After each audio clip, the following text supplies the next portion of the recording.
ብሔራ ለጥበብ መስቀልከ እግዚኦ መድኃኔ ዓለም መስቀልከ እግዚኦ መድኃኔ ዓለም አዋጌ አዋጌ አዋጌ አዋጌ አዋጌ ምስለ ማርያም አዋጌ አዋጌ አዋጌ አዋጌ አዋጌ ምስለ ማርያም መስቀል ኃይልነ መስቀል ጽንዕነ መስቀል ቤዛነ መስቀል መድኃኒተ ነፍስነ አይሁድ ክህዱ ንሕነሰ አመነ ወእለ አመነ በኃይለ መስቀሉ ድህነ መስቀል ነቶም ዝኣምኑ ድሕነት ነቶም ዘይኣምኑ ከዓ ዕሽነት እሞ እንኳዕ ናብቲ ድሕነት ዘውህበና ናይ 2018 በዓለ መስቀል ብሰላም ኣብፅሐኩም ኣብፅሐና ፍትዋት ናይ ጠቢብ ራህ ሚድያ ተኸታተልቲ በብዘለኹምዎ ሰዓት ኣቋፅራ ናይ እግዚኣብሔር ሰላም ምስ ኩላትኩም ክኾን ልባዊ ትምኒተ እዩ ከምኡ እውን ኣብዚ ዓመት እዚ ናይ ጠቢብ ራህ ሚድያ ኣብ ኣክሱም ቅርንጫፍ ዝኸፈተሉ ዓመታዊ ክብረ በዓል እዩ እሞ ኩልኩም ፍትዋት ተኸታተልትና ብናትኩም ሓገዝን ብናትኩም ደገፍን ኣብ ዝበፂሕና ኣለና ካብዚ ንላዕሊ በርቲዕና ንክንሰርሕ እውን ሓገዝኩም ኣይፈለይና እንዳበልኩ እንኳዕ ንምስረታ ጠቢብ ራህ ሚድያ ሓደ ዓመት ብሰላም ኣብፅሐኩም ኣብፅሐና ኣባላት ጠቢብ ራህ ሚድያ እውን ኣብዚ ምሳና ስለዝተረኸብኩም ኣዝና ነመስግን እንኳዕ ኣብፅሐኩም ሰናይ ፍትዋት ተኸታተልትና ሎማዓንቲ ናይ በዓለ መስቀል ፍላት መደባት ሒዝናልኩም ቀሪብና ኣለና ጻንሕትኩም ምሳና ክኾን ይዕድም ጠቢብ ራህ ሚድያ ሓግዙ ኣባላት ጠቢብ ራህ ሚድያ ንኽትኮኑ እውን ብዘጋጣሚ ዝኾነ ተሓስብ ንፈቱ ሰናይ ፍትዋት ተኸታተልትና ያው ንኣሕዋትና ቃለ ሕይወት ይስምዐልና ዝመስል መዝሙር ዘስምዓና ሎማዓንቲ ኣባላት ናይ ጠቢብ ራህ ሚድያ ኢና ሒዝና ቀሪብና ዘለና ኣባላትና ኣብ ጠቢብ ራህ ሚድያ ዝተፈላለዩ መደባት ዘቕርቡን ከምኡውን ዘዳልውን ኣባላትና እዮም እሞ እሺ ያው ሓታ ተፈጥሮ ካብ ቃል መሰረት ክሬተና ኩሉ ግዜ ወዲ ሰብ ኣእምሮ ዝሓትሕቶ ወይ ድማ ተፈጥሮ ኣቃ ፍጡር ዘብኡ ወዲ ሰብ እንዲ ወዲ ሰብ ይመጭም ካብ ፍጡር ኩሉ ሕሊና ዘለወና ኣብ ሕሊና ወዲ ሰብ ኩሉ ግዜ ዝመሃለስ ሕቶ ንትሕቶ ስንዑ መርስ ንውሃብ ዝተለዓለ ዓሊሙ ዝተለዓለ መደብ እዩ ሓታ ተፈጥሮ ሰናይ ዘይቀጥል ናቴካ ካብ ኣርእስቱ ክንርኢ ከለና ምክራዊ ወእማት ይብልና ኣብዚ መደብ ናይ ኣቦታትና ኣዴታትና ምኽሪ ንረኽበሉ ሰናይ እሺ ናቴካ ያው መደብ ኢደ ጥበብ እዩ መደብ ኢደ ጥበብ ኣብ ጥበብን ጥበበኛታትን ኣክሱምን መሰረት ገይሩ ዝሰርሕ እዩ እዚ ማለት በተለይ ናይ ውሽጢ ዓዲ በዓልና ብኢድና ናይ እግዚኣብሔር ኣምላክ ምክሪት ብዝሃበና መሰረት ንሰርሖም ኣጉሊሁ ዘርኢ ፕሮግራም እዩ ናቲ መደብ ከዓ መደብ ዘይተነገረሎም ኮይኑ ናይ ኣቦታት ኣዴታት ኣሕዋት ኣሓት ዘይተነገረሎም ካብቲ ሽሙ መሰረት ክንርኢ ከለና ኣብ ውሽጦም ብዙሕ ዓይነት ስራሕቲ ዝሰርሑ ክኾኑ ይኽእሉ እዮም ናይ ሂወት ታሪኮም ክኾኑ ይኽእል እዩ ብሓፂሩ ዘይተነገረሎም ንክንገረሎም ወይ ከዓ ንክወፁ ዝገብር መደብ እዩ እሞ ፍትዋት ተኸታተልትና ከዓ ኣብዞም ኩሎም መደባት ዘለኩም ሓሳብ ርኢትኹም ብዩቲብ ትከታተሉና ኣብ ዩቲብ ኮሜንት ክትፅሕፉልና ብቴሌቪዥን ትከታተሉና ተኸታተልትና ከዓ ኣብ ታሕቲ ብዘሎ ስልኪ ቁፅሪ ብምድዋል ሓሳብ ርኢትኹም ክትህቡና ትኽእሉ ኢኹም ከምዚ ኢልና ማዕሪግና ዝመደብ ዝናባኹም ክንቐርብ ዝገበረትልና ሓፍትና ኤልሳ ዲኮር ከዓ ብዘጋጣሚ እዚ ከነመስግን ንፈቱ ናብቲ መደባትና ክንኣቱ ከለና እስኪ ብናይ ሓፍትና ዘብዩ መደብ ክንጅምር እሞ መደብ ቀረፃ ከመይ ነይሩ ኣብ ምክራዊ ወእማት ዝተዓደሙ ጋሻ ኣቦና መምህር ጥዑመ ልሳን እዮም ነይሩ ከም መምህርና ኣቦና መምህር ጥዑመ ልሳን ከዓ ምስ ክቡራት ተኸታተልትና ብዙሕ ምኽሪ ከም ዝረኸቡ ተስፋ ይገብር እቲ መደብ ብዘለፀ ኣብ መስቀል እዩ ትሕተታት ኣብ ዙርያ መስቀል እዩ ነይሩ ካብ ናይ ኣቦና ሓንቲ ቃል ደስ ዝበለትኒ ክመኽሩና ከለውስ መስቀል ኣይድልን ዝብል ወለዶ እንታይ ይመኽሩ ኢለ ሓቲተ እዮም ኣብኡ ሓሳብ እንታይ ይብል ነይሩ መስቀል ኣይድልን ዝብል ወለዶስ ንባዕሉ እንታይ እዩ ሕጂ ሓደ ሰብ ኣእዳው ክዘርግሕ ከሎ መስቀል እዩ ናይ ኣቦና ምኽሪ እዚኣ ነይራ ብጣዕሚ እየ ፈትያ ብዝበለፀ ክቡራት ተኸታተልትና ሓቢርና ክንሪአና ተኸታተልና ንመለስ መስቀል ኃይልነ መስቀል ጽንዕነ መስቀል ቤዛነ መስቀል መድኃኒተ ነፍስነ አይሁድ ክህዱ ንሕነሰ አመነ ወእለ አመነ በኃይለ መስቀሉ ድህነ ሰላም እግዚአብሔር ምስ ኩላትና ይኹን ክቡራት ተኸታተልቲ ጠቢብ ራህ ሚድያ እንኳዕ ናብ 2018 በዓለ መስቀል ብሰላም ኣብፅሐኩም ኣብፅሐና እንዳበልና ሎማዓንቲ ናይ ምክሪ ኣበው ጋሻና ዝኾኑ ምስ መምህርና መምህር ጥዑመ ልሳን ጻንሕት ክህልወና እዩ መምህርና እንኳዕ ደሕና መፁ አሜን እንኳዕ ደሕና ፀናሕካትኩም እንኳ ዓጽሐና 2018 በዓለ መስቀል አሜን ሀቢር እንኳ ዓጽሐ እሺ መምህርና በዓል መስቀል ብምግባር ንሕዚ ወለዶ ንዓና እንታይ መኽረኹ ክውና እዮም ኢልና ተኸታተልትና ብዙሕ መኽረ ክንፅበኢናና መስቀል ኣብ ዘይኣተወ የለን ሓረስቶት ቦታትና ጋና ሓሪሶም ምስ ወድኡ እንታይ ዝበሃል ዓውዲ ከውፅእ ከለዉ መስቀል ገይሮም እዮም ዝጅምሩ ኣዴታትና ቢሖ መስቀል ኣብ ዘይኣተወ ነገር የለንና መስቀል እንታይ እዩ መስቀል ይድልን ዝብሉ ወለዶ ኸ እንታይ ምኽሪ ይህብዎ? እሺ በስመ አብ ወወልድ ወመንፈስ ቅዱስ አሐዱ አምላክ ኣብ ደገን ኣብ ውሽጢ ዓደን ኮይንኩም ነዚ ብጥበብ ይብራህ ዝተዳለወ መርሃ ግብሪ ትከታተሉ ዘለኹም ምእመናነ ክርስቶስ ኣመንቲ መስቀል ኣክበርቲ መስቀል ኩሉኻትኩም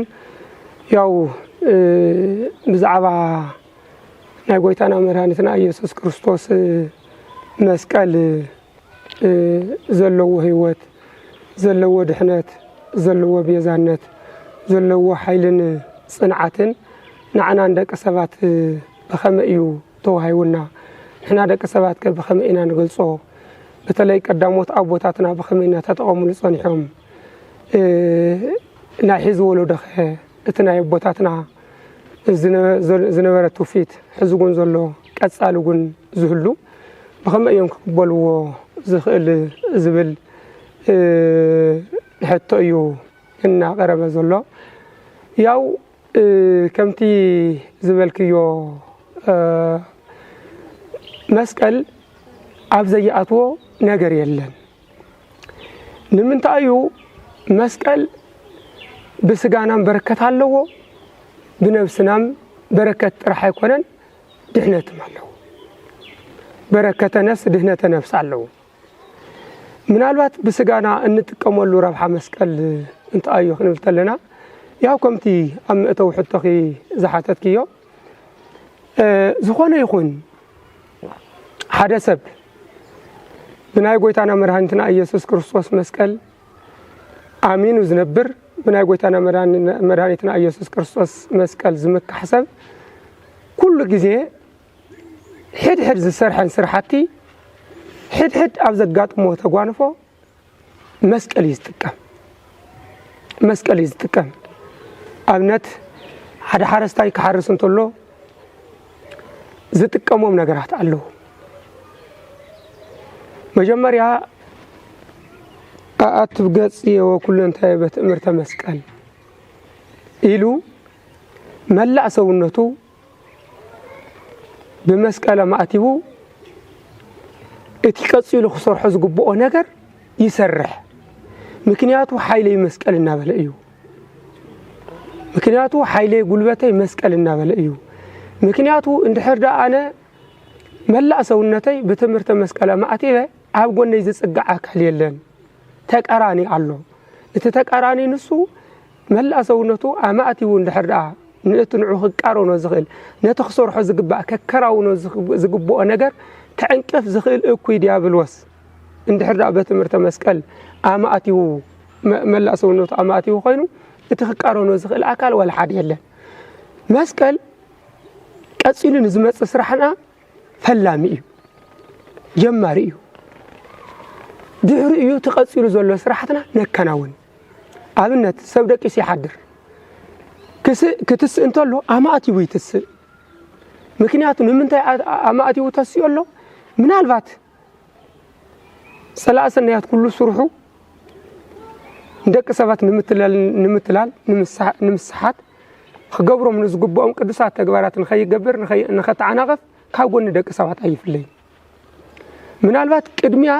ትስኢሉ ትምህርተ መስቀል ኣማእቲቡ ብድግ ኢሉ ጸሎት ገይሩ ናብ ካልእ ስርሑ ዝኸይድ ቅድሚያ እቲ መስቀል ንምቅዳም እዩ በቲ መስቀል ተሸነፈ ጋንያን ይኹን ማንኛውም እኩይ ነገር ኣብ ቅድሚያኻ ይጸንሕ እዙይ ጥራሕም ኣይኮነን ወለድና ምህርቲ ክሓፍሱ ተለዉ ከምቲ እናበልክየ ዝነበርኪ ቆብዒ ምህርቲ ክሓፍሱ እንተለዉ ይባርኽዎ ትምህርተ መስቀል ይገብሩሉ ንምንታይ ክንብል ተለናሲ እቶም ኣቦታትና እቶም ሓረስቶት እኳ ምናልባት ቶም ብዙሕ ነገር ተማሂሮም እዮም ዘይባሃሉ ብሕርሻ ዝነብሩ ኣቦታትና እርግጥ ኩሉ ኣብ ሕርሻ ዝነብር ኣይተማሃረን ማለት ኣይኮነን ምናልባት ግን እቲ ኣብዛሓ ክርእ እንተሎ እቲ ምእመን ማለት ኩሉ እርግጥ ካብ ፓትርያርኩ ጀሚሩ ክሳብ ታሕተዋይ ዘሎ ህዝባዊ ኣማኒ እዩ ዝበሃል ተኾነ ግን ብተሎም ደና እንብሎ ነገር ዘይተማሃረ ጋና ሃሁ ዘይቆፀረ ፊደል ዘይቆፀረ እዚ ምእመንና ተባሃለ ይፅዋዕ ኣማኒ እግዚአብሔር እዩ ስለዚ እቲ ምህርቱ ክሓፍስ እንተሎ የማእትዎ ንቀደም ታይ ንምህላው በረከት ንምህላው እዩ እቲ ሓረስታይ እዚ ይጥቀም ኣብቲ ምህርቱ ክሓፍስ እንተሎ ለካስ ናይ ጎይታና መድኃኒትና ኢየሱስ ክርስቶስ መስቀል በረከተ ነፍስ ጥራሕ እንተይኮነ ዘለዎሲ በረከተ ስጋም ኣለዎ ኣዴታት ልክዕ ሓረስቶስ ኣብ ዓውዲ ባሪኾም ምህርቶም ተቀቢሎም ናብ ገዛ ምስ አተውዎ ኣዴታት ግን እቲ እኽሊ ከጸጽያ እንተለዋ በስመ አብ ወወልድ ወመንፈስ ቅዱስ እናበላ እና ማእተባ ሕሩጭ ተኾይኑ ግን ካብ ዳሕርጭን እናውፃ ዝስንከት ነገር እንተኾይኑ ግን ሸሊለም ብደንብር ትምህርተ መስቀል ገይረን እዚ ከምዚ ዓይነት ነገር ይጥቀማሉ መስቀል ብዝተፈላለየ መልክዑ ኣይኮነ እንደ ንሕና ኣመንተ ክርስቶስ ኣመንተ መስቀል ሓይልና መስቀል ጽንዕና መስቀል መመክሕና ንብል እቶም ካልኦት ካብ መስቀል ወፃኢና ንብሉ ዝብሉ ኣካላት ኳስ ብዝተፈላለየ መልክዑ ልብ ዘይብሉሉ እምበር መስቀል ዘይጥቀሙሉ ነገራት የለን ኣብ ስራሓት ገዛውቶም ድዩ ኣይርድእዎን እምበር ካብ በዓልታቶም ካብ ባህርያቶም ድዩ ሰብ بملكو خنري أتلنا بقرص خنري أتلنا مسكال عوين أبنات إدنان يمان سجام نزرق حيون تلنا مسكالي بعلو كانوا على مسكال أي كتلن زبل حزبي مسكال أمن زبل أرماوي نبع على خانت أخان تلك ياسي مسكاليو أبحد حد سروح زجبرهم آمينو لا أي جبر نمبر مسكال أو نجراتنا تتقمل السرح أو زخنا ديزاين سروح ديو أبناء جزء سرحات ديو أفستفعل عليهم ملكو ديزاين مسكال أو ديزاين يستكان مالت الناس إنه على يوم نمبر جديتها مسكال كابدك سبات هوت كابت فترنا جزء بملكو عند بمسلون كابت فترنا جميرو سب مسكاليو مراني علم يسوع كريستوس نسوون مسكال أو زخنا سب مسكال مثل زلوا سب بديل نورما نت مسكال هاريك قدس باولس أو غلاطيا 16:4 وأنس حسليته يزهر زين ولا بمسكالو لأجزئين يسوع كريستوس يبل أنا بتشكى نهجويتنا مرهانيتنا يسوع كريستوس كالي والحد نجر زمك حلو يبلين هاريك قدس باولس مكنياته هاريك قدس باولس مرهاني علم يسوع كريستوس ببين أنفت كم زاد حنا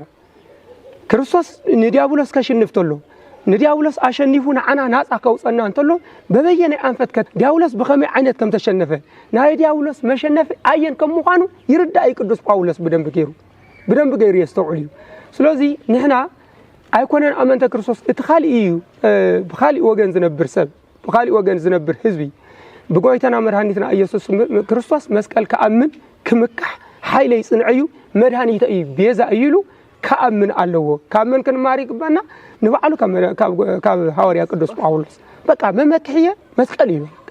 قالي بمكحية بالليل مكنياتو نزمنات تعفينو نزمنات بديابلوس نحموش عشان حموش تمئت زمن أما كراسك أي زنبر حزبي ببينا أنفت يمرهاني على يسوع كريستوس أينا ينقر تقيم يمرهاني على يسوع كريستوس ندياولس زشنفو أنت لنا بمسكاليو سلازي مسكال كن أنت لنا نايدك سبات حيلنا صنعنا ممكعنا بيزانا مشمرتيو سلازي نوطاتات بتلي أمنت أرثوذكساويان نزخونا سبات رفع مسكال تقم مسكال بنفس بسجان زبنا واقع روحو كرد يكبأنا مننتنا هيوتنا زتملس أم مسكالي ديابلوس تشنف ولد እግዚአብሔር ዝነገሰሉ ديابلوس تشنفሉ መስቀል ስለዚህ መስቀል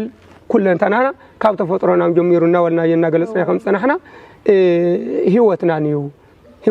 ክርስቶስ በመስቀለኛ እጽ ተሰቂለ ከደህናና ከም ዘለወስ ንአዳም መስቀለኛ ገይሩ መጀመሪያው ባህሪው ፈጥሮት ለጉን ተጠቀመልና ዝኸምዚ ዓይነት እልክሲ ያው በታዘላ አቅሚ كحبر فوتو شو ممرنا قاليوت يسمعلنا نازقط الحتنا حنكيد كلنا كله سرعتنا أجاوبنا اللونا أبع المسكال زجبر من سيوم كابع المسكال تخونا زي اللي نجرات اللو ኣብነት ኮንሰርት ምዝግጃው ኩሎም በዓላትና ብዝመጹ ፍላይ ድማ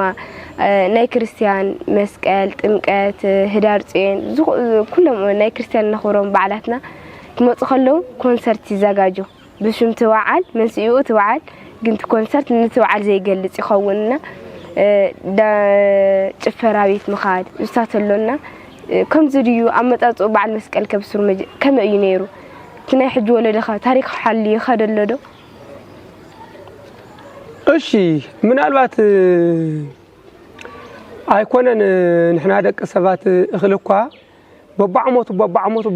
በባዓመቱ እናዘርኣኻ ይኽትከይድ ተለኻ ሓደ ዓይነት እኽሊ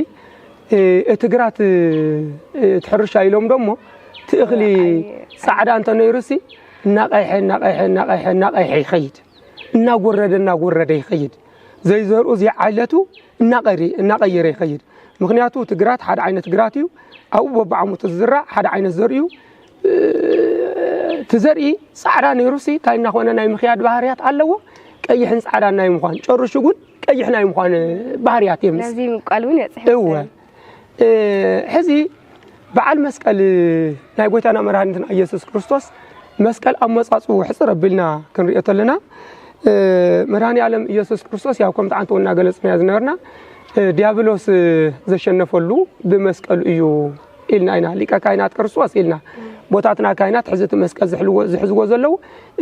መሸነፍ ዲያብሎስ መባረር ዲያብሎስ እዩ ምክንያቱ ሊቀ ካህናት ክርስቶስ ንዲያብሎስ ዘሸነፈሉ ብመስቀል እዩ ሞ ስለዚ እቲ ናይ ሕዝቢ ወለዶን ኣመጻጻ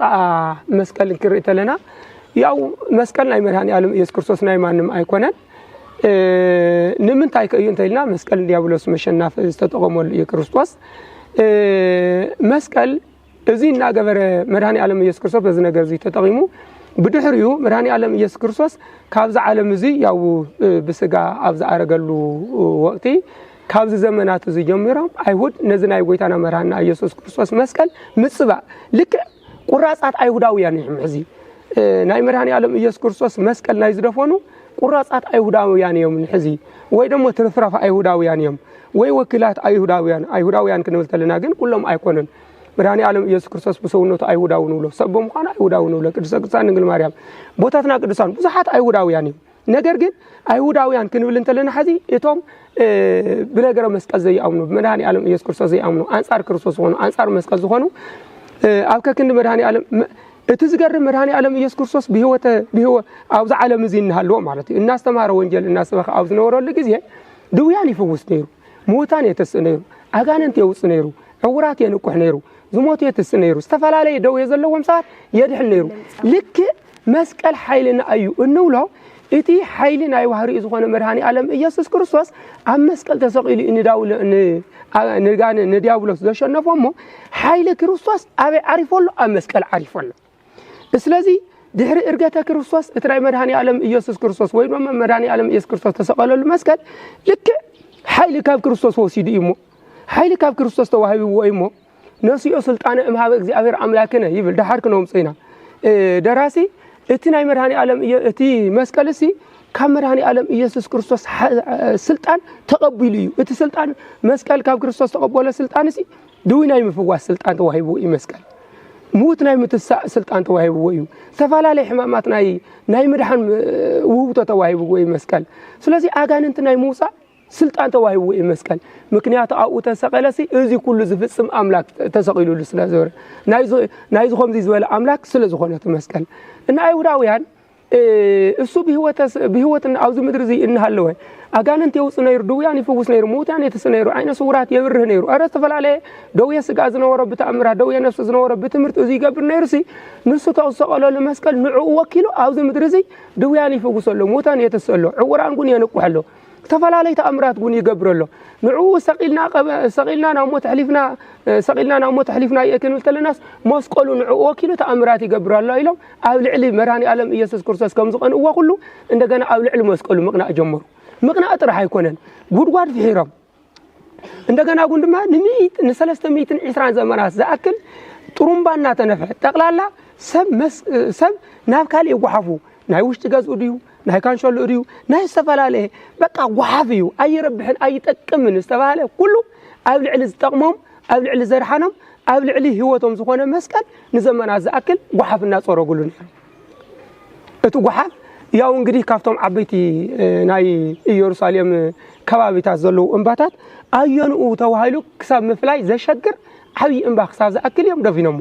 ምናልባት ታሪክ ከይነውሕና ሕጽርና በልና ይኽን ከይርጉን መድኃኔ ዓለም ኢየሱስ ክርስቶስ ራእተ ዝኾነ ንጉስ ቆስጠንጢኖስ እና ሙሰድኡ እልየኒ አልዒሉ ምናልባት እቲ መስቀል ንሱ ናሕጽርና ይኽን ከይር ስለዘለና እቲ መስቀል ንሱ ካብቲ ተደፊንዎ ዝነበረ زدفونو أيهود مسكال إسحوت إسمرهانيت يبل قدوس ياريد أيهوداويان زدفونو أيهوداويان زمنا دفينو مزنورو مسكالسي مسكال هوتيو مرهانيت يلو قدوس ياريد يقصو سلازي مرهانيتهم بخمزي عنا دفينو مزنورو بي نغوس قسطنطينوس أبيلو بي أديو نغستي لياني مكنيات كافت تدفينو وزنورو وسيو እንደገና ከፍትናይ መጀመሪው ዱያን ማይ መፈዋስ عين صورات ناي منكو حرت تفلاليه دو يزلو وسب ناي مدحان تخولو زنورو سلطان اغزيابير سلطان كريستوس كلم زتوهاو مسقل يزنبره اتمسقل نسو ስለዚህ اتمسقل نسو ስለንፈል ስለነርዳይና لو من احنا مسقل حيلنا ايو مسقل صنعنا ايو مسقل مرهانيتنا اي نبل لذيام حدر دراسي ناي ارون بترن ناي مرهاني عالم يسوع كريستوس مسقلن كوادادر تولو بتر أرنس أنت سرقت وفريت كرك أذن ولا تقوم إنزا تقوم بأفع يرهنس أدك أو يزوت هاتا اسم الواتي كيلو وأمويا نأرن باترسي أفتدق مخنيات خيتة تخلت أفتدق تتخيلا لمن أي مفراي بقعتنا يروا لمن قون أفريا أنت خناجن نسألكم قون أرحنة نهاتو قون أرحنة مخنيات صادق كنول تلنا حق እግዚአብሔር ፈጽሙ ولا حق እግዚአብሔር ይፈጽም ናውሲኦል መውራድ አይተርፎን ዝነበረ ولا ኳት ናውሲኦል መከራስ ቃይ አይሃሉ ከም ተጠውዩ ሰሎሞን ነው ሰው መሰለ ጻድቅ ወሰደ እግዚአብሔር ከም ዝሎ ሁሉ ግን ድማ ጻድቅ ኮይኑ ግን ካብቱ ሲኦል ከተውጻይ ካለተን ታኔ አሮን በትሪ ታምሳሌ መስቀል ዝነበረት ናይ አሮን በትሪ እንደገና በደለኛታት ኃጢአተኛታት ንዝወሩ ግን ካብ ሲኦል ከተውጾም አይካልን መስቀለ ክርስቶስ ሰይ ቤዛና ወሃይለና ናይ ክርስቶስ መስቀል ግን ቤዛና አዩ ሃይለና አግአዘ ጻድቃና ወሃጣን ስለዚህ ጻድቃኑ እውነተኛ የለ ሀጡ የለ አብረት ሲኦል ተኻዚኑ ዝነብር ነበር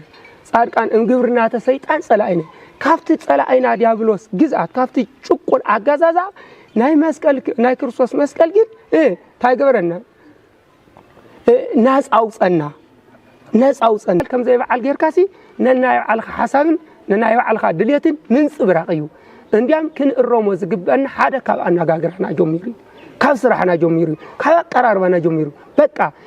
በዓል መስቀል ይመጸል ሕዝብ በዓል መስቀል ኣብ ቅድሜና ዘሎ በመስቀል ንራእዩ መስቀል ክንዲዚ ዝኣክል ኃይል ኣለዎ እንተልና መስቀል ክንዲዚ ዝኣክል ክብሪ ይህበና እንተልና መስቀል ክንዲዚ ዝኣክል ካብ ዲያብሎስ ናጻ ዘውጽና እንተልና ነቲ በዓል ዝመስል ልቡና ነቲ በዓል ዝመስል አከራርና ነቲ በዓል ዝመስል ኩሉ ነገሩ ሒዝና አይና ናፍቲ በዓል ክኸብረሉ ዝግብኦ ቦታ ክንመጽእ ዘለና بقولنا تخلكلنا أسماء عن خنشيد نتبع النسو تتقيمنا سجاوز مثل ما الاختخنا محلالف نتبع النسو تتقيمنا سجاو تقمت مسلو خنشيد كنجد أي فكادن بسروجن أوريا قدس باولس إغزاهيرن بلي هرمانيو سيطانن من حد يجورو يبل طاوتن من حد يجورو يبل طاوتن من حد يجورو يبل آمانن كحدن من حد يجورو سلماتن برهانن من يحاوس يبل سلوزي كن حواوس يبلنا بعل انت لنا يسي يتبع الطرح مجلسي نيتبع الطرح زلو هيموناو تحستو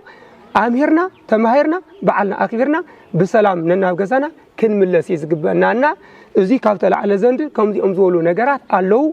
مل أماني زخنة مل أماني كريستيان يزبل كله بعل إجلب مخنيات بمجارته تا مخنيات استحيا أبنة زي مالتكو نبعل جزاو سيخاس برخنيا زخنة سبسي دقاوي أو زخنة سبس نتبعل جزاو سيو أفت جزا نسو من بار مالتكو أبزي جزا خمونان مالتكو سلازي بعل كخوون انت خوينو بعل كخوون زغبو ان زونكم زي عين زولو نغرات كاب وحديتاي زمانات بقطري كلتا ثلاثه توهايلون كاب كغلص خاو زخولو زمانات يموس ينبر بوبوتاتنا كم زي عينت نغر اي نبر بوبوتاتنا بسرعة مصحف قدسهم كنريو تلنا أبوتاتنا زصنحنا سرعتهم توفيتهم أكابرا بعلاتهم بقى نتم دقاو لبس طرح يكونن سونا وشت أو قومنا سبنا نعم نتبع زقلص مخنياتو مسكل كنخبر انت خويناسي اتوشتنا تقومنا ناسي بقى نت مسكل زقلص كون الله حدا غزي دغاوي كفل اكلاتنا متحصصا من نصصا من مچچاو مسعدداو نخيلينا منالوات دغاو سونتنا اكاداننا نرصح مالات ايكونن نحمق مالات ايكونن مخنياتو بقى برهان كنكون يغبنا لازم تناي دغاو علبابسانا صعدا مخداننا ببعلات غزي نت وشتاو سونتنا نمغلاسيو مخنياتو وشتنا معمعو وشتنا راسحو وشتنا حاتيلو وشتنا دبر خرخيلو دغاو سونتنا تلبابسنا مسؤغون كالوت سغاوي نغرات حواوسنا بعل نخبر انت خوينا اي منفساو بعل اي ناي سغاو سراح اغولاغول نطفو لنانا منفساويان بعلاتنا بزح ነገር ጥቅማይ بنفسنا يكون بسغانا يكون كنتقملهم نخيل بعلاتنا انصر بلنا اسري بلنا او غزي منفساو بعلنا او غزي ناي سغاو سرحاتنا غوندما انصيرنا ازي كخون انتل ايو ሃይማኖታው ትሕዝቶ ኩሉ ዝግቦ ለዚያም ናብ ባህልና ተቀይርና ይኸደሉ ቶም ሃይማኖታው ትሕዝቶ ከምዚ ዓይነት ብምትሕዋስና ናብ ባህላው ነገር ይኸደሉ ሞ ንናይሎም አንቲ ነጋዲያን ማለት ነገርቲ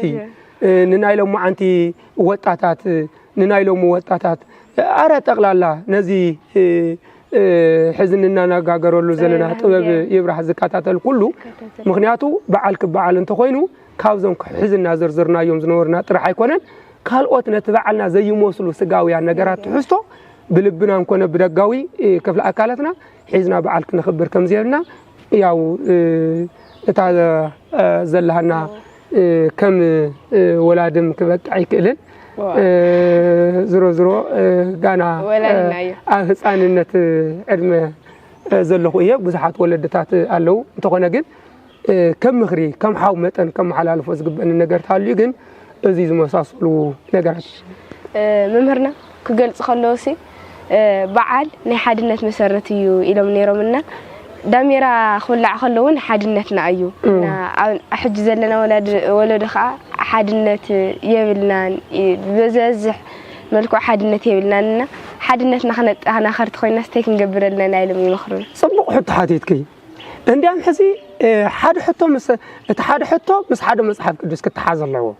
ምክንያቱ መኸርትና ማዕድና እግዚአብሔር ቃሉ አቦታትና ቅዱሳን አንቢርዎ አቦታትና ቅዱሳን እና ሐዋርያ ቅዱስ ጳውሎስ ዘምርና ውክልና እግዚአብሔር ይዞም ምክንያቱ ቃሉ አብ የንቢሩ አብ አቶም ያንቢርዎ ስለዚህ ቃል እግዚአብሔር አቦታትና ቅዱሳንን አብ ቅዱሳት መጻሕፍትን ይተቀምጡ ዘሎ ስለዚህ ንግግርና ምስቅዱሳት መጻሕፍት ክነንብብ ተለና ቅዱሳት መጻሕፍት ክንምልከት እንተለና ንግግርና ምስመኒ ምስ እግዚአብሔር ንምንታይ እግዚአብሔር ቃሉ አብ የንቢሩ አብ መጽሐፍ አንቢሩ ነቦታትና ሐዋርያት ክሳብ እርገቱ ዘስተማረ ትምህርትስ 3 ዓመትን 4 ወርሕን 10 መዓልትን እዚ ማለት ክሳብ እርገቱ ማለት ስለዚህ አብ ቃሉ አብ አንድ ወቶም ይዘንበረት ቃሉ ንዑ ወኪሎም ድማ ንዓለም አስተምሂሮም ሓደ ሐዋርያ ቅዱስ ጳውሎስ እንታይ ኢለሎ መስቀል ሓድነትና አይዝገልጽ ስለዚህ ትዳሜራ ግን ምድማር እዩ ዘመላኽት እዚ ዝመስል ሕቶ ይበል ሕቶ ጽቡቕ ሕቶ ምክንያቱ ሐዋርያ ቅዱስ ጳውሎስ መስቀል ሓድነትና ከም ምዃኑ በመስቀል ዝተጠርነፍና ከም ምዃንና ከርድ እንተሎ ምስቲ ዝሓተት ክይ ሕቶ ወአብጽሖም ኤፌሶን ምዕራፍ 2 ቁጽሪ ካብ እንተ ኺልና ካብ ቁጽሪ 13 እንተ ንምልከቶ ጽቡቕ እዩ በተለይ ተሓዝዝ ጠቕሳ ግን ኤፌሶን ምዕራፍ 2 ቁጽሪ 16 ወአብጽሖም ለክልኤሆም በአሃዱ ስጋው ይብል ሐዋርያ ቅዱስ ለሃበ እግዚአብሔር በመስቀሉ ወአብጽሖም ለክልኤሆም በአሃዱ ስጋው ለሃበ እግዚአብሔር በመስቀሉ ሐዋርያ ቅዱስ ጳውሎስ መድኃኔ ዓለም ኢየሱስ ክርስቶስ በመስቀሉ ናመን ከም ዘብጽሐና አብነት ሐዋርያ ቅዱስ ጳውሎስ ንሕና ብዝርድአና ቋንቋ በመስቀሉ ናብ እግዚአብሔር አውጽሖም ዳይበለና እምበር ምስ እግዚአብሔር ሳይገበሮም ማለት እዩ ሓደ ገበሮም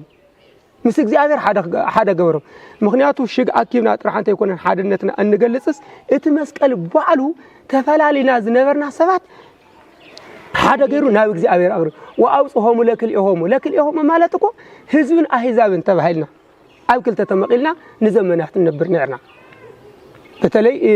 ካብ ደቂ ያዕቆብ ካብቶም 12 ነገድ ጀሚሩ ምክንያቱ ካብ ኣብ ደብረ ሲና ብሊቀ ነቢያት ሙሴ ኣቢሉ እግዚአብሔር ሕጉ ካብ ዝሃበሉ ጀሚሩ ህዝብን ኣህዛብን ተባሂሉ ኣብ ክልተ ተመጊዑ ዝነብር ነይሩ ንዘመናት እቲ መስቀል ሓድነትና ምዃኑ መስቀል ሓድነትና ምዃኑ ንክልቲና ህዝብን ኣህዛብን ተባሂልና ኣብ ክልተ ተኸፊልና ለዚያም እናተጻያየፍና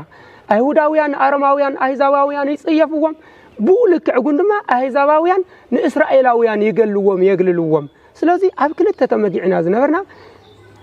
ናይ ጎይታና መድኃኒትና ኢየሱስ ክርስቶስ መስቀል ወይም ደግሞ ጎይታና መድኃኒትና ኢየሱስ ክርስቶስ በመስቀሉ ናብ አምላክና ናብ ፈጣሪና ናብ እግዚአብሔር ናብ በዓሉም ጭምርት ናብ እግዚአብሔር ክንወርተለናስ በዓሉ እግዚአብሔር ይመድኃኒ ዓለም ኢየሱስ ክርስቶስ በዓሉ አምላክ ይመድኃኒ ዓለም ክንፈልጦ ክንርዶ ይዝግበና ናብ እግዚአብሔር ኣብጽሕና ክልተን ናብ ናይ ባህሪ አቡ ከም ዝበጽሕና ክነግረና ተሎ ምስ ናይ ባህሪ አቡ ሓደ ምዃና በመስቀሉ ሓደ ምዃና ክነግረና እንተሎ ምናልባት ንዓና ንቀደም ሓደ ገይሩ ንዓና ሓደ ገይሩ ናብ የብጽሕና ናብ መጽሕና ናብ እግዚአብሔር የብጽሕና ናብ እግዚአብሔር ጥራሕ አይኮነን በመስቀሉ በዓሉ ናብ በዓሉ ምጽና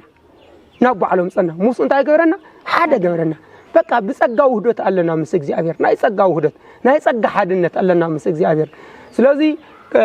አውጽሖም ዳይበለና ነበር ምስ እግዚአብሔር በጸጋ እንታይ ገበረም ሓደ በቃ ስለዚህ ሐዋርያ ቅዱስ ጳውሎስ መስቀል ክልተ ንዝነወር ህዝብን አህዛብን ሓደ ከም ዝገበረ ኩሉ ሓደ ከም ዝገበረ ኩሉ ሓደ ገይሩ ካብ እግዚአብሔር ንዘመናት ተፈሊና ህይወትና ካብ እግዚአብሔር ተፈሊ ነይሩ ናብ እግዚአብሔር ከም ዝገበረና ለዚያም ርሕቅና ንዝነበርና ሰላም ህው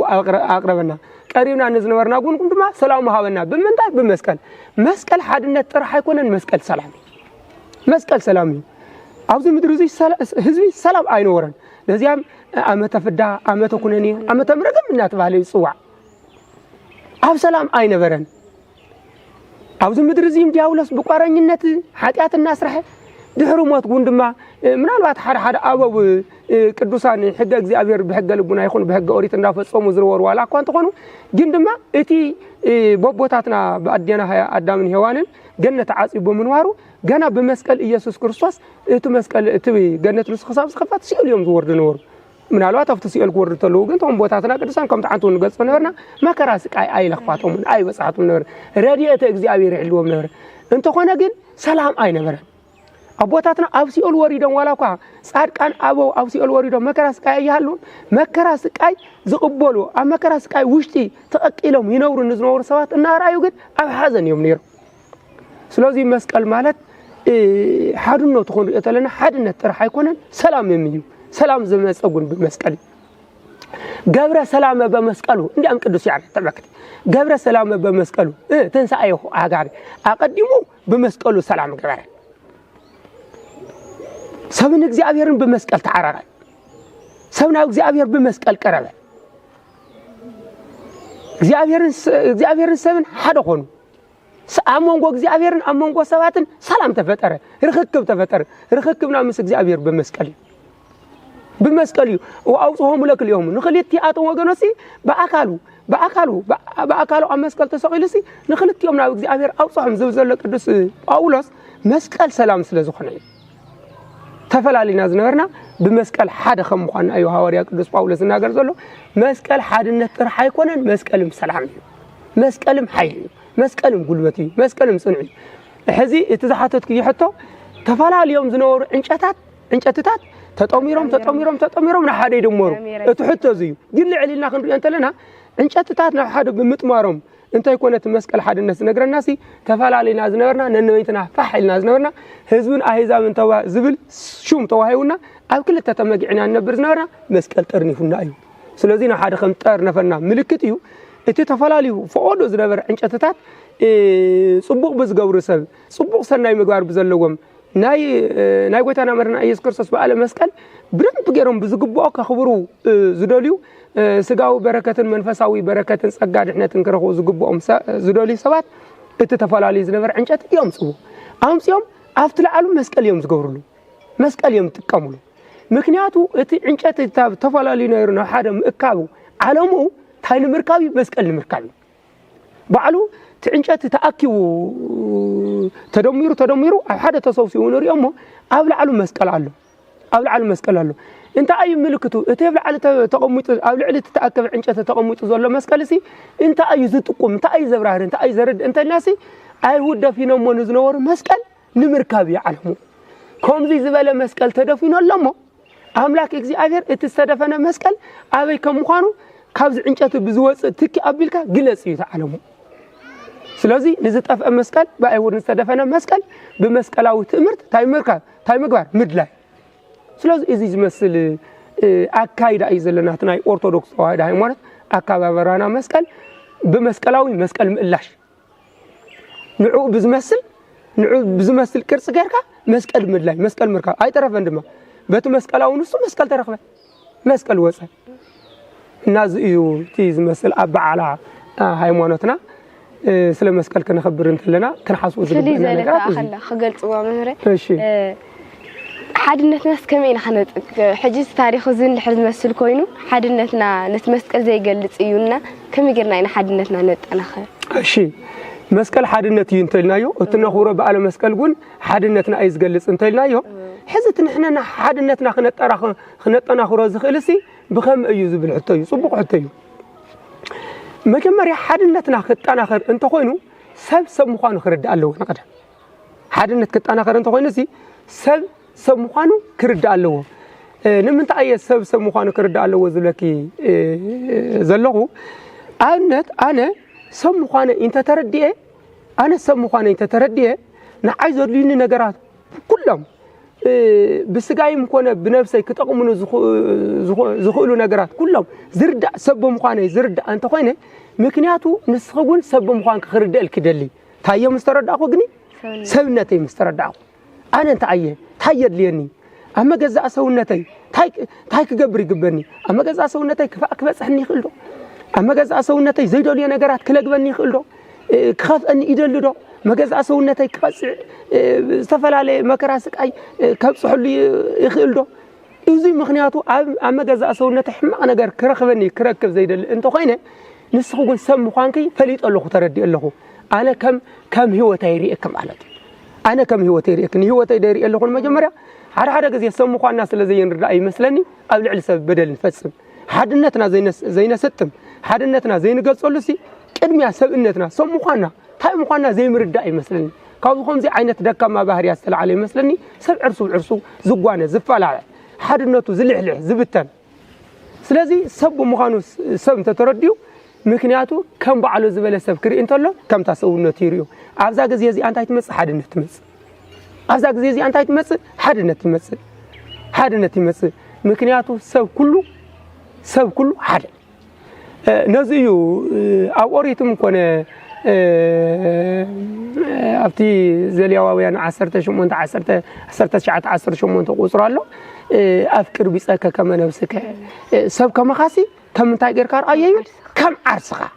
ኣብ ዓርስኻ ዝኾነ ነገር ክፍጸም ዝኾነ ክፋእ ነገር ክፍጸም ዘይትደሊ ተኾንካስ ኣብ ከመኻ ዝበለ ሰብ ክፍጸም ኣይትድለ እዩ ከም ህይወትካ ረኣዮ ማለት እኮ ቅድሚያ ህይወትካ መርሚርካ ኣለኻ ታይነትካ ፈሊጥካ ኣለኻ ዘድልየካ ፈሊጥካ ኣለኻ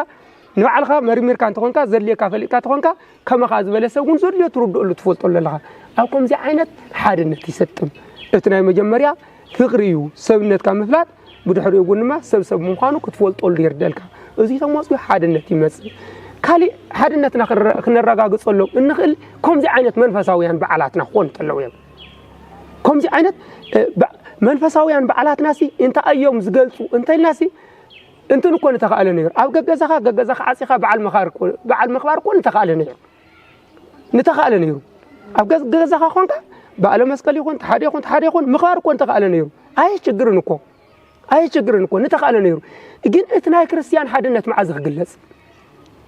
ምክንያቱ እቶም መንፈሳውያን መስቀል እኮ ንእገለ ከይበለ ንኹልና እኮ እዩ መድሃኒትና በተለይ ንዝኣመነሉ ስለዚ እቲ ንኹልና ማዕረ ገይሩ ዘድሕነና መስቀል ማዕረ ኩልና ሓደ ኮይና ብፍቅሪ ብሰላም ኮይና ብምትሕልላይ ኮይና እቲ ሓደ ገይሩ ዘድሕነና መስቀል ብሓድነት ተኣኪብና ኣብቲ ናይ ዳሜራ ቦታ ክነኽብሮ እንተለና እቲ በዓልና ጉን ድሙቕ በዓል ምዃኑ ይፍለጥ መንፈሳዊ በዓል ምዃኑ ጉን ይፍለጥ ኣብኡ ጉን ፍቅሪ ኢና ንምጽእ ተራኺብና ዘይንፈልጥ ሰባት ንረኸብ نرخب سلام نبهال سلام تنلاوت سلام እግዚአብሔር نلاوت ስለዚህ ፍቅርን መስረት ሓድነትና ጉን ንገልጽ ስለዚህ እግዚአብሔር ሓድነትና አይዝፎቱ እግዚአብሔር ሓድነትና ስለዝፈልጥ እዩ بمرهاني عالم ኢየሱስ ክርስቶስ ተባታቲና ዝነበርና በመስቀሉ ገይሩና ሓደ ዝኣከበና ሓደ ዝሰበሰበናና ሓድነትና ክንገልጸሉ ንኽእል ምናልባት ምስቲ ዘሎ ሰዓት አንጻር እዚ ጥራሕ አይኮነን ሰብነትካ መፍላት ጥራሕ አይኮነን ፍቅሪ ጥራሕ አይኮነን ብስተፈላለዩ መልክዕ ብስተፈላለዩ ነገራት ሓድነትና ምግላጽ ንኽእልና በተለይ ኣብ ከምዚ ዓይነት ኣብ ቅድሜና بزلو مسكال بخالوت بعلاتهم كونه بعلى مسكال بخالوت بعلاتنا كونه بخمس عينة انتخيلنا صعدة تخدينا قدوسان ملائكتهم كان وراها تفسيت وراها حواسيو إنه سافنا عصاوسيو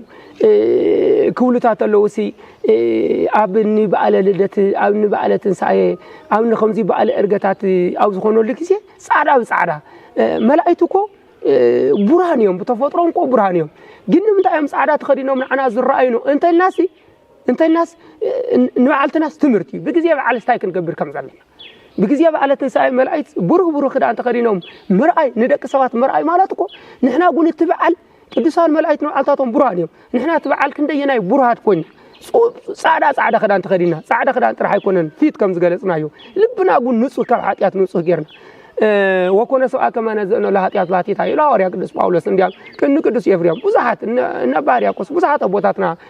قدسان زي تناجرهم سلازي مراني عالم يسوع كريستوس بعالم مسكله خنا خبر انت لنا لبنا أرسينا بحاتيات ملينا انت يكون ناسي نسو سوق خو فسوم سوق خو انت لك حاتياتنا خمسة خنا كله نحنا قلنا لبنا كحاتياتنا أجرنا هنا تعارقنا سلام جرنا عندما تنازل وصلنا نبرز عندما تناملسنا مخنياتو أبستفعل عليه تفعل زلوا تتفعل بقى أغلى نايلنا أزين تخوين إيو بدل ندحر أطف إيو بدل كوسر ندحر أتنقلي حاد النتنا خسات تمزخل منفساويان بعلتنا قول كنو علوم من نخيل إننا كم زي عينة بأي أو كم عاد حاو متن كم زي عينة مخري كل جس إدلي أزيد ما نتملكتين سمعتي راح يكون قص نبع عليه محوسة بتلاقي حنت نجار من اللي قبل الكي من نجار نخلينا مزرعة نخلينا مسباخ نخلينا التنساو كسي بهوة النورولدو التنناجاجروس بهوة النورولدو أنا تزناجرو بهوة زي نورولدو تقولين أدفع في وصية بتزناجرو سوقا نخال أصوات زتكم زربح زاد حين زصدق أقوان تخون أنتخونكو التنججري التسوقتي تتمرتي من الوقت أنا بهوة زي نورولدو نجار تقولين أجد نخال أوت منجست أملاك أستجاجرس نبعلى جهنم مسات كل زوجين تقولينس لو تأيب الليل سلازي مثلا يكون زي عينة نسات سبات إنهم هرو إن جورو إن سبات إنهم حلال فوق ملأختس مرهاني عالم يسوع كريستوس كحاتي هتناس أخوينو كدميان إسرائيلاويان بوبوتاتو أهوريات أو بيلون عالم كم زنجرة كم سبخة كم زستمر كله إحنا قلنا ما نوجناتنا نؤمننا كنستمر أنت لنا مرهاني عالم يسوع كريستوس ممهرنا أملاكنا فتارينا مسيلنا إن كنصور حزق بنا كحاتي هتناس أبو مخان من الوقت تناجر تطرح خويني نحناس نساجر نبر أي نساجر نزولو أبو دونا كلنا نساجر تنخوني ملختهم نبون كون الساعة أيوة قتلنا نفتاني متجرشة حتى نحكي كلنا بعلم مسكال أوصفها لليو تلتفون رأينا في الله حجي زمن أخا تيشرت سأل عدونا تاتونا لنا إذا نتمسكال كبير جبوديو يخون ديخون زي يخون تخوين خان نحج ولد استي مخريونا مسكال تيشرتنا ملتقافو وأوصفها للي بوتاتات مجوار ناس نتمسكال كبري كوموديو ويس يخون لي يخونن نحج زي يخون تخوين خا حج نحن حيز ولد استي مخريونا صبغوا حتى يو مسكال راح يكونن سلا أدونات معلو ناي مرهاني علم سكلت علو ناي سكلت ناي قدس كرسان دنجل ماريام لو ناي كالوت عبوتاتنا قدسان ملائكة قدسان صادقان سماعتات علو بزح نغريو ازي كاب سورو كاب مجمر يخنري انت لنا اتقدم مالتي تي مجمريا ياو آمنتي كريستوس مخانا خنجلس انت لنا بناي قويتنا مرهانيتنا يسوع كريستوس مسكال مكح كم مخنا كله أبنت حزب كرمي الله تقرينك يا الله مسكلاوي مسكلاوي زي مالتي يزجلس مراني عالم يسوع كريستوس بمسكلنا أخاو كم زوجنا بمسكل كم نأمن مسكل حيلنا صنعنا بيزانا مرانيتنا كم مخانون مجلس مسكلاوي نجارات نتكمينا نتكمل لهمنا كاين مخانيو آمنتنا مخان آمنت كريستوس المخانا مسكل زلوا ركبنا نمجلس نتكمل لهم نجاراتهم أنت هنا جن أو زمان زي كرئي أنتوا لجن زتحاوس نجارات نرينا استحاوس نجارات نرينا أبنت كم تعنتو النات جلسنا يزنا ورنهاريا قدس باولوس تناقروا እግዚአብሔርን ሰይጣን ዲያብሎስን ያው ታወትን አማንን ዚአማን ከሐድን ጸልማትን ብርሃንን መን ይደባልቆ መን ይሐውሰና ባለ ይናገር ከም ዝነበረ ሁሉ ሕዚ ተሐዋውሱ ነገራት አለው ኣብነት እንተርኢና ቅድሚና ኣብቲ ምኽዳን ክንመጽ እንተለና ኩሉ ግን ብዘለና ግዜ ክንጥቀመሉ ስለ ዝግበአና ይለየ ኣብ ዝኾነ ገዛ እንዳ ክርስቲያን ገዛ ናአቱ بسم كريستوس كريستوساويان أو سوالو جزا كنا أتتلنا أبدا قلة جزا كنا أتتلنا أو زي ناي فرنجي سئلي عرقانو زوسة تلتفلو عندي أنت أقوم تلو فيلمي ولا أنت أيز بهالنجارات الله سبورت الصرح اليوم كالي سقاوي نجارات قلت صوتها نجارات اليوم أردتهم سئلي حزق قلت الكايدلن ويتر يوم تكون ويراخ وريخم كده حسوس يوم ثم أبغى ذات سائلاتهم زلوا أفتو مانغون تايتري سلا سلاسي تري تزقرم أمانغو كويو أمانغون تايتري سلا سلاسي تري أفتو جزاتات أمانغو تري سلا كدسا كرسان نقل مريم سلا كرسان ملاي سلا كرسان صار كان سمايتات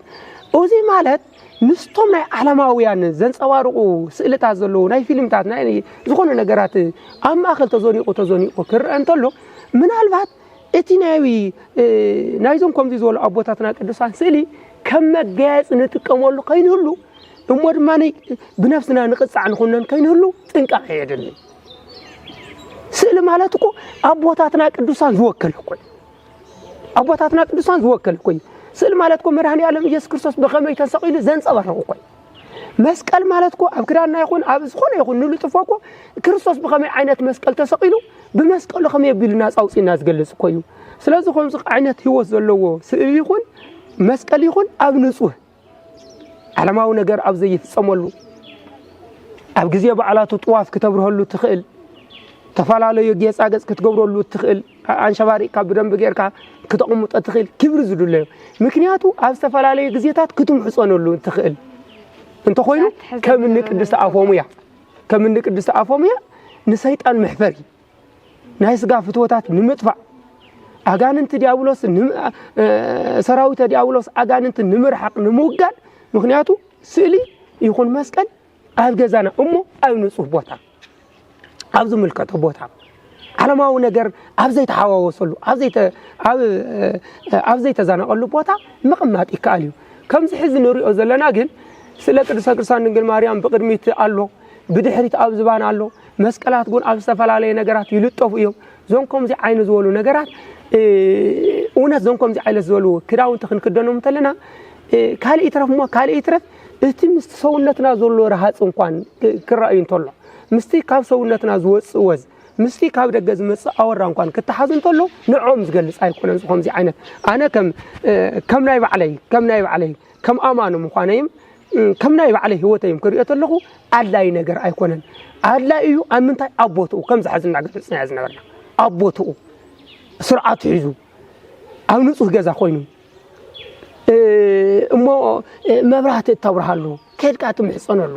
አጋንንት እንዲያውለሱን ተርፎ ከም ዝናይ ቅዱስ ቅዱሳን ድንግል ማርያም ሉቃስ ጠቢቡ ሉቃስ ሰአሎ ስእሊ ስለዚህ አኮም ዚ አይነ ዝወሉ ኣብ ገዛና እሞ ኣብ ንጹህ ቦታ ይብቀዲ ኣብ ስጋዊ ነገር ዝፍጸመሉ مس علماو ነገር ዝተሐዋወሰሉ ነገር ግን ትክክለኛ ነገር አይኮን ጽቡቅ ንሰርሐለና እናበልናስ ጽቡቅና ንገልጾም ዘለና እናበልናስ ምናላት ኣብ ዘይግብኦም ነገር ነውዕሎም ከምህላውና ይዝርድእኒ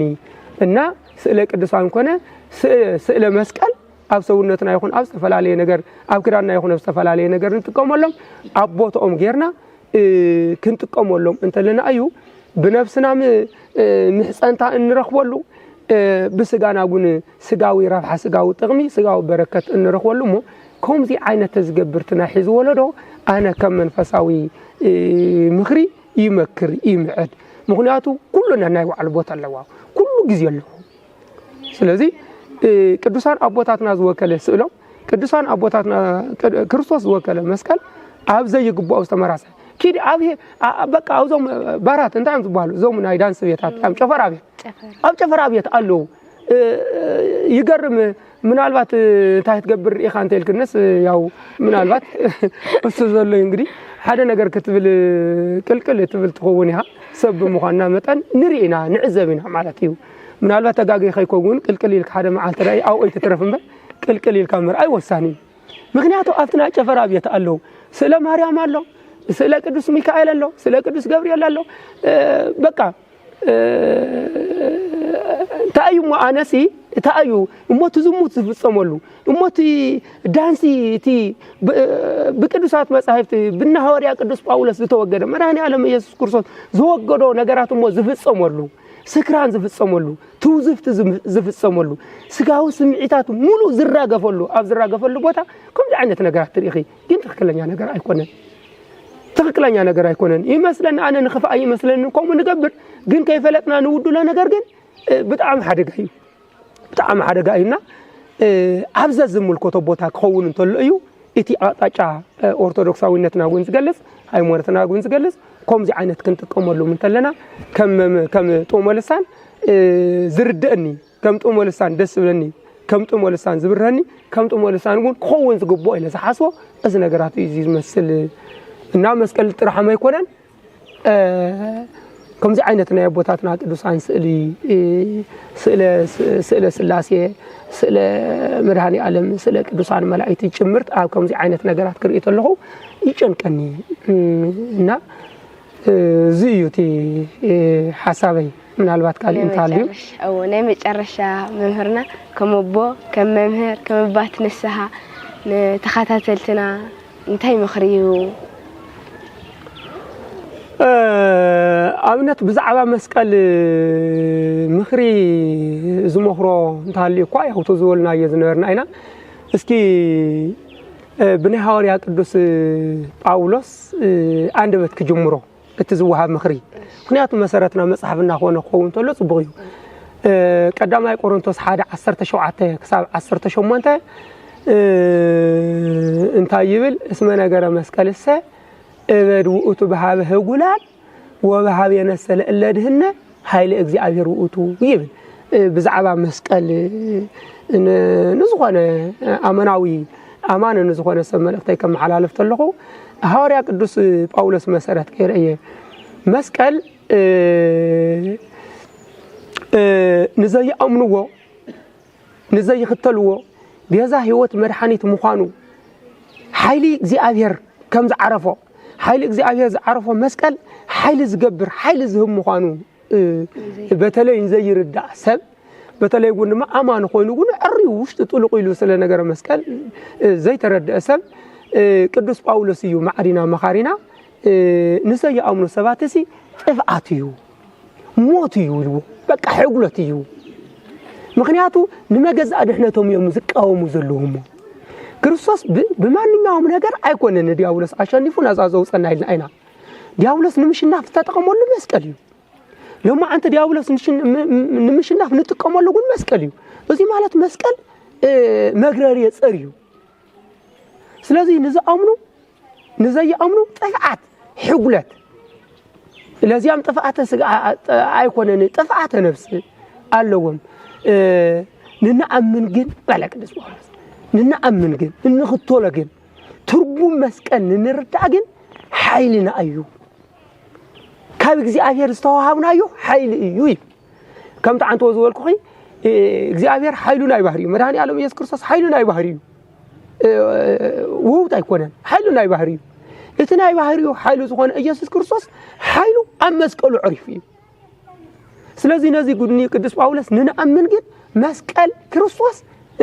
حيلنا أيو كابك زي أفير استوهاونا حيلي انت هاي نتقوم ولا حيلي أجان انت نتقلو أجان انت نحفرلو أجان انت نبررلو زي أمنتك حاليا أرماويان منافقان نحفرلو مكنياتو دروء مسكال محفرة أجان انت محفر أجاننت نديابلوس زعفريو نديابلوس زحسريو نديابلوس زوارديو سلازي حيلك زي أبير زعرفه حيل كرسوس زعرفه مسكل حيلنا أيو سلازي كابك زي أبير توهابن حيل يومه أم مسكل زلنا الرادة أم مسكل زلنا التحساسبها نأمنتم كونه ونتيجة زي أبير بتوابو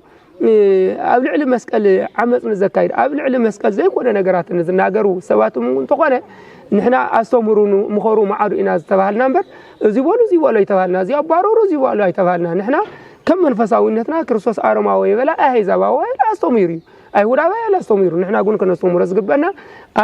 أمنت مسكال أمنت كرسوس مكونه كوزي وصانو زلوا وجناتكم كرد وزقب أنا قرنت هاليو نجار مسكال أزيز مسليو سلازي هو تنابو ملسي أم مسكال كهول الله هو تنابو ملو كنياتو حيلك زعبير الله رداتنا أيو أزيز بالمخري كم حلال في الجبع مكنياتو هؤلاء قدس باولس حزقون أب كلاسيس مسؤول كأو خي وصانا مخريو أب كلاسيس كلتا 10 حمشة ودن سلنا مصحف إيران بسرعة إدونا يبل هؤلاء قدس باولس ديابلوس بتوابو أدم ناي ديابلوس أقل قالي هوان ناي ديابلوس أقل قالي يلو بخلت أمنا ركاب سحبو حدا بأي ركبلين نبهري ودانس دربيو حدا دم أي ركبنيلو ناوز نورولو ناب سؤال تلقي دربيو انت خونا قد مراني عالم نجزي أبير زحبو أنا قرمو بروك أنت ذاتري أي كلا يتنبير كلا إلى شرويل آل سلوستو داتشيكو كيف أنت عبل علي زفان شرويل تقميتك التنبر أملاكسي انتاي تمرمر انتاي تريفالي تلك بحرتات التري سلازي إجزي أبير ديابلوس تصوره إجزي أبير يصوره مالت أيقونن تلك بحرتات زمرمر أملاك إجزي أبير فوت أريهم يا بعلم بخمزي عينات أبي ما يورانوس كتم أنتلو بملكوت النتو إندسو كم سو النتو رجسو بملكوت النتو أغلط أطفو بقلا تعرف بأكال نفس السؤال أو صورنا لك زي أو سؤال دربي وزنا برنا صوت أزي كجب أنتلو بتلي عم مسكال أنت أي تتقامه حواري قدس باولس كم زنخرنا دياولس أدم قبل دياولس هوان أموت لدياولس إلى أكلت أمن صحيفه ناي أدم بارنت ناي هوان بارنت صحيفه أبزا يركب بناتو تحساسه أبزا يركب أغمو يلي زناره بمن تأيون تناسي أبي يوردانوس بشرير تأجري بأملاك النوتم بسوونتهم أما أبسي وزناره من بأكال نفسي وران أم من تاي كوينو أم مسكال كوين تاي كم زبل نر أي حزب سلازي إدونا مالس دياولسي كاب دياولسي إتزنبر عدا بدلنا تاي قبرنا عدم سسلنا لازم وعيتو تو أما أي كليه نيفي كم أخلنا أقول أوجدو إتزنبر بارنة كوي إتزنبر تشكونا كوي إتزنبر بناي دياولس أجازا كوي وعيتو تو أما أي كليه وكأنه وبمسكال إنجلي مسكال ما شنكر دياولسي مرهاني دياولس بز عالم زي أبا هيوراويان حاديرو بأيوراويان تصدقوا نكرسوس شنكر كوها ساقوها خبلتلو إجزي أبير نمو بأملاك الناتو دياولس أفضل لو بوتا خوينو سك أيزنو علو نبره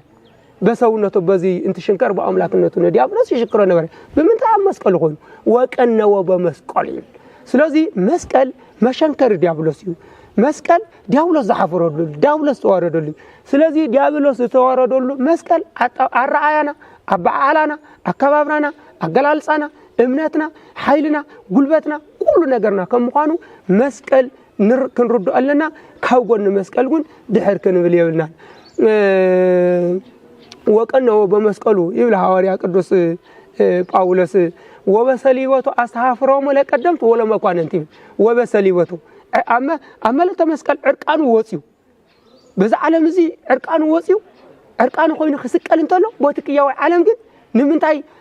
بمسكالو شنكرا نبر ندياولس نبر بتلي وبسليوتو أصحافرهم ولا قدمت ولا ما كان انت مالت تاين مالتيو بعرب قانقا سليم مالت مسكال مالت سليم مالت بعرب قانقا مسكال ماتي بتي مسكالو تسقيلس يبلع وريا قدس باولس بتي مسكالو تسقيلسي وأصحافرهم لك قدمت ولا ما كانت قدمت ليك أنا أجانتي قدمت زبال زلو جمرت مهانان كيافان قدمتي باليوم بتلي قدمتي لسوق عم هوريا قدس باولس أجانتن حلقة أجانتن يوم قدمت زبالو قدمت زتوالو حلقة أجانتن ديابلوسنا مس أجانتون زتشان كارول زتواردل يومه مسكال ناي صلاعي موجي مشنف يومه أنا كم مخري كلجسو زخيل من أمنت كريستوس طرح يكونن كاب أمنة وصان زلقون نجار مسكال ترديو بمرهان عالم يسوع كريستوس آمنو نجار النت بمسكال مخانو مسكال بيزان تسفان مخانو كرجع قصة زلوا سلزي بعالكنا خبرت لنا كم ناي مودات حساب كتقلل زخيل من الوقت كالي حساب تزهليكوي بعلنا من فساو بعل خون انتلا قبل بمسرة يخون يقرأ تبهلنا بتلاي وقتات كاوز حزلوا جورنا طفعت كابز حزلوا جورنا طفعت زونكم زي عينة زولو هاي مناطق تحسنا نخدم سوسو نخف حقو منافق عنن أجاننتن ليتن كترن دكاسن عرفتن سينام لعلاي تحتاي إناولو أوز قويلو نحنا قلنا ما آمنت كرسوس آمنت مسكال بمخنا أو قلنا مسكال كن عسل تبعلنا دمو بعل منفس أو بعل كون بس أصلهم كنا بستفعل عليهم والكعو بخمس عينة قدوس تجوار كانوا عليه جبنا بستفعل تلي أو أذكر أبي لحساب كوز جبني معرباويانم كونه كالوت أكبابيتات تقلالا أرثوذكس هذا هيمانوت نمدفع زعلموا علما كدميا سنة مقبار زبها نطف زبل علما كدميا سنة مقبار نطف سب كبر هو خمس يقولوا سب حدا نجار كحجوزه خمس يقولوا سب حدا نجار كله بتلاقي تنحيز وقتات تصفوا جنزب أمنوت جنزب سنة مقبار زبها تنقيلو طفيو أبو أدرى كم مقبار حاو كم مخبر فتاوى هيمانوت فتاوى بيت كريستيان نجار مسكال نجار كريستوس نجار مسكال كم مختال ناس أخواتيو حاسون قلباتون أتحاسون رديتون كل نجارو أب جنزب زبل أنت أسيلنا يو سنة مقبار كتفيا سنة مقبار تتفيا أرما أرثوذكس هذا هيمانوت ناي مدفع عدول أو قرابة أيو إلهم ليتن كتر نزق على سنة زلوا وسبات بجنزب كنت تعال اليابلان هيمانوت من جزية بجنزب تلويت عيت فلتن هالمانوت الجنزب مرة خابيولو لازم أوزع على مزي جنزب زمننا اتزمت زول العالم كور السخيل لازم أوزع على مزي صمو سنة مقار زلويو اتزمت زول العالم كور السخيل مو بتلاقي وقتات عرسنا نكابر وقتات أو صبو ودنا يكون زرامر زلو كم أخلت الله جن فلينا كنا جاجرول زقبا كل عيكونا أو قلنا بيتا كريستيان أو قلنا هيمانوتو أو قلنا توفيتو أو قلنا دوغمو كننو تتوز بالعالم سلازي كاوزي وصان زولو وطات من اسيغن منالبات كابتي حزز مس زولو بقال مسكال جميرو هيوتو تستخاخلو بعلو سرحو وصي وريدو بعلو سرحو نسبنا حدكا نسبنا عمسكا نسبنا قتلكا ندونا اشقورنا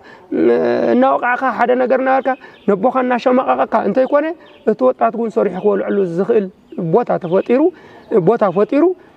بخمسي عينت قدسنا هيوتو احليفو اتزمص زولو سماوي عالم نخورس اتزلني منفساو مخري كلغس فوتو بتلاقي قومنا نستخاخل كابكرنا كاب صغرنا كمانياوم ነገር ካብ ጽፍርና ካብ ዝተፈላልዩ ነገራት ተስተኻኺልና እሩማትን ጥንቁቃትን ኮይና ናይ ወለድና ስርዓትን ናይ ወለድና ትውፊትን ናይ ወለድና ኩሉ ነገሩን ተኸቲልና ካብ ቦታትና ዝተቀበልና የሃይማኖት ናይ ወለዶ ኢና ከነሳግራ ዝግበና ሞ ምናልባት ናይ ሕዚ ወለዶ ኩሉ አይኮነን ከም ታንተ ዝወልና ኣብ ናይ ምጉራድ ባህሪያት ኣሎ በቃ መንፈሳዊ ናይ ዘምዃን ባህሪያት ይረዩ እዚኦም ኩሎም ጠንጢና ማለት ጽላሎት ማለት እዮም እዚኦም ኩሎም ጽላሎት እዮም እዚኦም ከሐልፍ እዮም ምንም ሰብ አውዝ ዓለም ዘይ ነበርን ዓለም መንግስት አምላክ ይሞ ስለዚህ ካብዛ حلف ዓለም እዚ ናፍተ ዘይ حلف ዓለም ክንሳጋገር ተኾይና አውዝ ምድርዚ ስነ ምግባርና ዕሩይን ውሕሉልን ኣብ ጎና ሃይማኖትና ጸኒዕና ጠንኪርናን ኣብ ንነብረሉ ሰዓትን ግዜ እንድሕርዳ ግዜና በኸምዚ እንድሕርዳ حلفنا የና እቲ ምድራዊ ረብሓም ሰማያዊ ረብሓም ክንጥቀመሉ ንኽእል ሞ እዚ ይመስል ያው ተዘለኒ ሓሳብ ፍትዋት ተኻታተልቲ ጥዩራህ ሚድያ ካብቦና ካብ መምህርና ብዙሕ مخرتات كم زرخو تسفى بمقوار نقطالي مدمنا بخالي قاشا بخالي أبو وي بخالي أدوخ سامن رخب سنايك إنيات ناولكو بعلو ناي سلام ناي فقري ناي حاد النتي قوير لنا طوي ورح ميديا نتنسى عكس